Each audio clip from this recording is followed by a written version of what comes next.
이 벤처 캐피탈은 유명한 벤처 기업을 발굴해서 투자하고 또 육성하는 사모펀드의 일종인데요. 이 가상자산 시장에서도 비슷한 형태의 크립토 벤처 투자가 이루어지고 있습니다. 특히 가상자산 시장에서는 조금 특별한 형태의 투자가 이루어지고 있다고 하는데 그 자세한 이야기 크립토 벤처 투자 회사 아크로스의 박태우 대표에게 들어보겠습니다. 대표님 안녕하십니까? 안녕하세요. 네, 이제 일반적인 스타트업 회사를 키워주기 위해서 이 벤처 캐피탈이 돈을 대듯이 가상자산 시장에서도 비슷한 형태의 벤처 투자가 이루어지고 있다고요. 예, 사실 이 크립토 벤처 투자라고 하면은 한 번에 이해하시는 분들이 잘 없더라고요. 근데 아마 이제 크립토 또는 이제 코인에 대한 제 자산군 자체가 좀 생소해서 그런 것 같은데 네. 뭐 전혀 어려운 개념이 아니고요. 그래서 예. 뭐 일반 다른 정통 부시를 생각했을 때 뭐 어떤 데 투자하냐 보면은 이제 미래 성장 가능성이 높은 스타트업에 지분에 투자를 하는 거잖아요. 네. 그런데 이제 크립토 VC도 마찬가지고요. 대신에 이제 미래 성장 가능성이 높을 것으로 예상되는 블록체인 스타트업에 코인에 투자하는 경우가 많이 있습니다. 예. 좀 특징이라고 한다면은 이 코인이 뭐 일반 거래소에서 거래되는 건 아니고 상장하기 전이거나 아니면 네. 아예 발행되기 전에 계약의 형태로 좀 매수하는 경우가 많이 있습니다. 네. 네. 그러니까 뭐 이제 주식 지분 투자를 한다기보다는 이제 그 가상화폐를 발행할 걸로 보이는 회사에 이제 계약서 형태로 투자를 한다 이렇게 설명해 주셨습니다. 네, 맞습니다. 이 가상화폐가 발행도 안 됐는데 이제 나중에 수익이 뭐 좀 생길 걸로 생각을 해서 투자를 했다가 네. 만약 그 이제 또 돈을 잃거나 하면 뭐 이른바 그 폰지 사기를 당하는 거 아닌가라는 불안감도 있을 것 같은데요. 이 크립토 벤처 투자를 할 때 뭐 이제 가상화폐 관련 기업들이 엄청 많을 텐데 그 중에서 진짜 옥석을 가리는 어떤 회사의 노하우 같은 게 있을까요? 사실 이 사기라는 게 굉장히 모호한 표현이잖아요. 뭐 물론 악의를 가지고 계획된 사기도 있는데 사실 결국에 제일 어려운 거는 이제 결과론적인 사기를 걸러내는 게 가장 어렵습니다. 그래서 뭐 어떤 저희가 뭐 투자 실패를 100건 했다고 하더라도 그런 고의적인 사기나 이런 악의적인 것 때문에 뭐 실패를 경험한 경우는 많지는 않아요. 네. 그래서 특히 이제 워낙 불확실성이 많은 거다 보니까 뭐 투자 자체가 불확실성이잖아요. 근데 그 중에서도 이제 벤처 캐피탈은 그 투자 불확실성이 굉장히 큰 그 자체라고 볼 수 있는데 그렇겠죠. 사실 뭐 그렇기 때문에 투자 성공률이 굉장히 낮고 그런 이런 악의적인 사기는 뭐 되게 수많은 불확실성 중에 하나라고 볼 수가 있는 거죠. 네. 감수해야 된다는 거네요. 그래서 이제 결국에는 이거를 어떻게 저희가 걸러내느냐. 일단 모든 일은 결국 사람이 하는 거다 보니까 이제 벤처 투자는 이제 아이디어도 중요하지만 아이디어보다도 그 사람에게 투자하는 거라고 저는 생각을 하고 있습니다. 네. 그래서 그 사람, 그 팀에 대한 평판 또는 이제 백그라운드에 대한 면밀한 조사가 들어가고 아이디어가 아무리 좋아도 사실 이런 게 수반되지 않으면은 투자가 좀 어렵죠. 그래서 아이러니하지만 이 첨단 디지털을 말하는 이제 벤처 투자에서 가장 중요한 조건 중에 하나가 이런 스킨십, 인간적인 아날로그적인 게 중요하다는 게 좀 재밌는 포인트 중에 하나입니다. 네.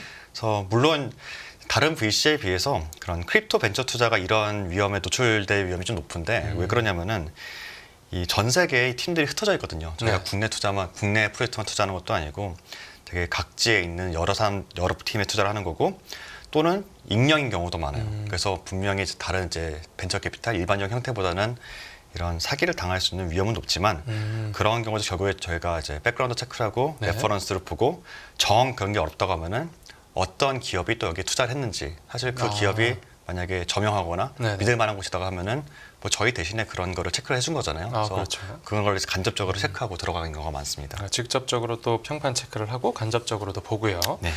만약에 일반 투자자들이 그런 그 벤처 투자에 참여를 하고 싶다라고 하면 네. 이 우리가 주식 할 때 그 비상장 주식을 사듯이 뭐 이렇게 앱 같은 걸 이용해야 하고 뭐 그런 걸까요?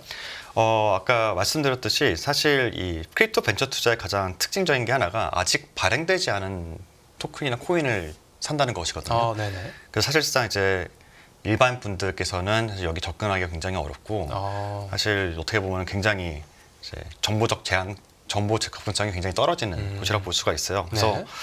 그런데 이제 이런 스타트업들이 결국에 뭐 처음 투자한 다음에 6개월, 1년 뒤에 뭐 주요 거래소에 상장하기도 하고 뭐잘 되기도 가상화폐를 하잖아요. 상장하면요. 네. 근데 그것도 사실은 어떻게 보면 다 초기 투자이기 때문에 뭐 일반 리테일 분들도 뭐 벤처 이제 캐피탈 같은 단계 들어온 건 아니지만 결국에 상장을 하면은 접할 수 있게 되는데 사실 이런 거에 대한 생리를 잘 알고 있다고 하면은 뭐 예를 들면은 어떤 벤처 캐피탈이 이런 분야의 코인을 되게 잘 보고 네. 또는 어떤 벤처 캐피탈이 이런 프로젝트를 확실하게 밀어주고 마케팅을 도와주고 좋은 이제 사람들 연결시켜주는데 특화가 돼 있다 하면은 아무래도 이 프로젝트가 자기가 아는 그런 벤처 캐피탈에 도움을 받고 있다고 하면은 아무래도 좀 마음 편하게 투자를 할 수 있는 거죠. 아, 그래서 예를 들면 뭐 저희가 투자를 할 때 100가지의 불확실성이 있으면은 뭐 이런 벤처 캐피탈들이 그 한 2, 30개 정도의 불확실성을 대신 제거해 주는 거니까 여전히 70개의 불확실성은 있지만 모르고 투자하는 것보다 훨씬 더 안전하게 할 수 있지 않을까라고 생각이 듭니다. 네, 그러니까 일반적인 가상화폐 투자자들 입장에서는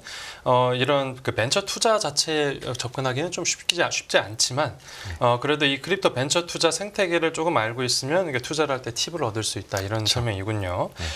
그러면 유명한 그 크립토 벤처 투자 회사들이 지금 어디에 투자를 하고 있을지가 이제 궁금해지는데 최근에 벤처 투자업계에서 이렇게 좀 많이 유행하고 있는 가상화폐나 혹은 그 가상화폐 발행 추진 프로젝트 같은 게 있을까요?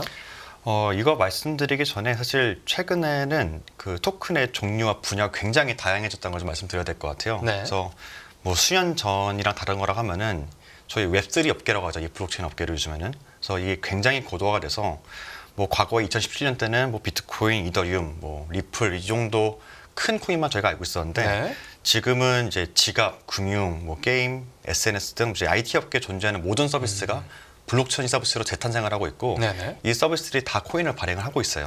예. 그래서 워낙 많은 프로젝트들에서 다양한 코인이 쏟아져 나오고 있다 보니까 이 투자자들도 다양한 분야로 분산하고 있고 그래서 특정 분야에 자금이 몰리고 있다고 단정하기는 어려워요. 네. 그런데 말씀하신 대로 최근 주목받고 있는 분야는 분명히 존재를 하고요. 그래서 저희가 몇 가지 예시를 드릴 수 있는데 네. 뭐 첫 번째는 뭐 비트코인이 아니라 비트코인 기반의 이제 스마트 레이어 솔루션들이 있고요. 스마트 레이어 솔루션이 뭐죠?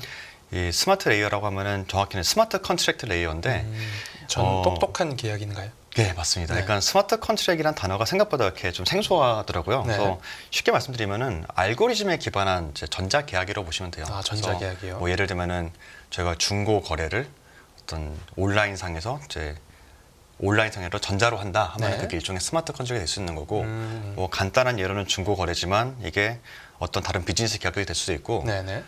이걸 좀 더 고도화하면은 이렇게 보험 상품이 될 수 있는 거고 이 위에서 게임을 만들 수도 있는 거예요. 그래서 이러한 제너럴한 다양한 이제 목적을 실현할 수 있는 게 뭐 스마트 컨트랙 레이어라고 하는데 네.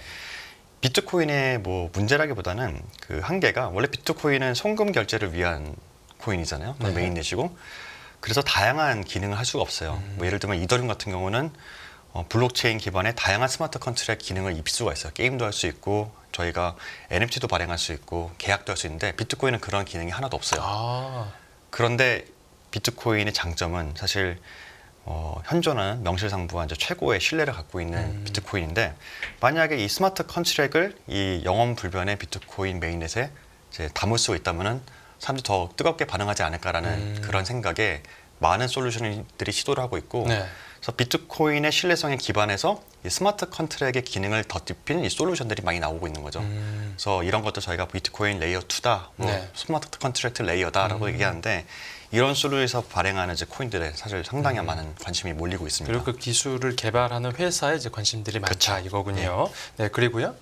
그리고 뭐 비트코인 외에는 이제 이더리움의 유동화 스테이킹 또는 리스테이킹이라는 분야가 있는데 스테이킹은 또 어떤 거죠? 이제 스테이킹 뭐 말씀드리면은 일단 이더리움은 이제 그 비트코인과 달리 비트코인은 전기를 써서 채굴을 하잖아요. 네. 근데 이더리움은 지분 증명이라고 해서 마치 이제 지분으로 그 주식을 따지면은 주주총회를 이제 매초 10초마다 엽니다. 그래서 이제 전 세계에서 발생하고 있는 거래가 이제 틀린 거인지 아닌 거인지를 확인을 해주는 거죠. 네네. 근데 이때 이게 정당한 거래다 아니다라고 갖다가 투표를 할 수 있는 게 이더리움 스테이킹인데 아, 이 스테이킹을 하게 되면 그 한마디로 이더리움의 보유자가 자기 이더리움 갖고 있는 거를 여기다가 예치를 하면은 네. 그런 의결권에 참여할 수가 있는 건데 이게 결국에는 이제 이더리움의 그런 탈중앙화된 보안성 또는 안정성을 지켜주는 근간이 되는 시스템이라고 보시면 돼요. 네. 근데 여기서 뭐 사람들한테 그냥 의결권을 참여할 수 있습니다라고 하면 아무도 돈 안 넣겠죠. 그렇겠죠. 왜냐하면 뭐 자기 팔 수도 있고 담보로 받을 수도 있는데 왜 이거를 굳이 네. 예치를 하겠어요. 근데 예치를 하면 그래서 이자를 한 연간 한 4.5% 정도를 지금 주고 있습니다. 은행 예금 이자만큼은 나오네요. 예, 네. 맞습니다. 그래서 물론 뭐 4.5%라고 하지만 뭐 이더리움 가격의 변동성 자체도 있기 때문에 뭐 이자가 중요하냐, 뭐 가격 변동성이 중요하냐 할 수 있는데 뭐 기본적으로 이더리움을 장기 홀딩하신 분들이라고 하면은 그런 이제 예치 서비스 많이 이용하시죠. 네네. 근데 요거의 문제가 뭐냐면은 갖고 있는 이더리움을 예치를 하면 제가 이더리움을 쓸 수가 없잖아요. 예를 들어서 제가 이더리움을 들고 있으면은 여기 맡겨서 담보대출을 받을 수도 있고 계약을 할 수도 있고 하는데 이더리움을 넣어버리면은 저희가 이걸 쓸 수 있는 방법이 없는 거예요. 그래서 여기서 발생한 게 그 이더리움을 예치했다는 증서를 발행해 주는 겁니다. 그 증서를 받으면은 그 증서를 담보로 대출을 받을 수도 있고 증서로 또 다양한 활동할 수가 있는 거예요. 네네. 그래서 뭐 실생활에 좀 비슷한 예시로는 제가 집을 사면은 사실 집에 살 때 돈이 많이 들어가지만 또 그 집 문서를 담보로 돈을 더 빌릴 수 있고 그런 금융적인 효율성이 더 높아지잖아요. 그렇죠. 그래서 이런 거를 도와주는 솔루션들이 좀 많이 나고 있는데 그런 거를 뭐 이더리움 스테이킹 뭐 유동화 또는 이더리움 리스테이킹 솔루션들이 많이 나오고 있습니다. 그래서 사실 이런 걸 둘러싼 뭐 금융 서비스들이 굉장히 많이 나오다 보니까 네. 뭐 최근에 이런 데 돈이 굉장히 많이 몰리고 관심이 있다고 보시면 될 것 같아요. 네. 쉽게 말해서 코인 담보 대출 뭐 그런 거네요. 코인 네. 담보 대출도 가능하고. 네. 예, 그렇죠. 이제 끝으로 시간 관계에서 하나만 더 여쭤보자면 네. 이제 블록체인 혹은 그 가상자산 업계가 덩치가 꽤 많이 커졌는데 네. 사람들이 뭐 그렇게 많이 커졌다라고 체감을 못 하고 있습니다. 네. 이 이유가 어디에 있다고 보시는지 좀 간략하게 설명 부탁드립니다. 요즘에 사실 블록체인 얘기는 아닌데 이제 전기차 관련해서도 좀 비슷한 얘기 나오는 것 같아요. 예. 그래서 어떤 얘기 나오냐면은 전기차가 캐즘에 덫에 빠졌다. 뭐냐면은 이 전기차의 새로운 거를 좋아하는 사람들이 되게 많이 썼는데 네. 이게 그렇다고 해서 뭐 그냥 과반수 이상의 머저리티한테 이제 넘어가지 않는 거죠. 그래서 지금 이제 전기차가 정체 빠졌는데 이제 블록체인도 비슷하게 저는 캐즘에 덫에 빠졌다고 보고 있어요. 그래서 이 블록체인의 혁신이나 이 새로운 거에 열광하는 뭐 저를 비롯한 얼리 어답터들의 시장을 확실하게 잡았는데 그 에너지도 어마어마하고 근데 저희가 막상 이걸 일생생활에서 체험을 할 수가 없잖아요. 네. 그러다 보니까 얼리 어답터들만 열광을 하고 정작 이런 실용적인 걸 중시하는 대중들은 사실 이걸 체감하지 못하는 현상에 빠져 있는 거죠. 아직 대중화가 덜 됐다라고 하는 건데 이게 그쵸. 극복이 되긴 되는 겁니까? 그러니까 보통 이 캐즘이 왜 나타났냐 얘기하면은 뭐 혁신의 불연속성 때문이라고 얘기를 하더라고요. 네. 그러니까 블록체인이라는 개념 자체가 굉장히 이제 혁신적이긴 한데 사실 이게 상용화 되려면 사실은 더 많은 혁신이 필요합니다. 근데 지금 그 혁신이 아무래도 좀 정체기가 있다 보니까 지금 대중들이 사실 실상에 느낄 수 없는 변화라서 사실 이런 문제가 좀 있는 것 같고 네. 이 블록체인 업계에서도 이걸 극복하기 위해서 되게 많은 노력을 하고 있어요. 그래서 예를 들면은 사실 블록체인 서비스 이용할 때 가장 큰 어려움 중에 하나가 지갑 관리거든요. 네. 또 지갑 관리 또는 자기 계정 관리예요. 왜냐면은 이 블록체인이라는 거는 이제 셀프 커스터디라서 자기가 이제 모든 걸 통제해야 되는데 이거를 관리하기가 어려운 거죠. 근데 이런 거를 이메일이나 뭐 그런 소셜 로그인으로 쉽게 컨트롤할 수 있는 기술들이 많이 개발되고 있고 네. 뭐 그런 걸 이제 어카운트 앱스트랙션이라고 하는데 이런 기술들 계속 많이 나오면은 이제 캐즘을 극복할 수 있는 기반이 되지 않을까 생각을 합니다. 네, 알겠습니다. 네, 오늘 크립토온에선 가상자산 벤처 투자 회사 아크로스의 박태우 대표와 이야기 나눠봤습니다. 오늘 말씀 잘 들었습니다. 네.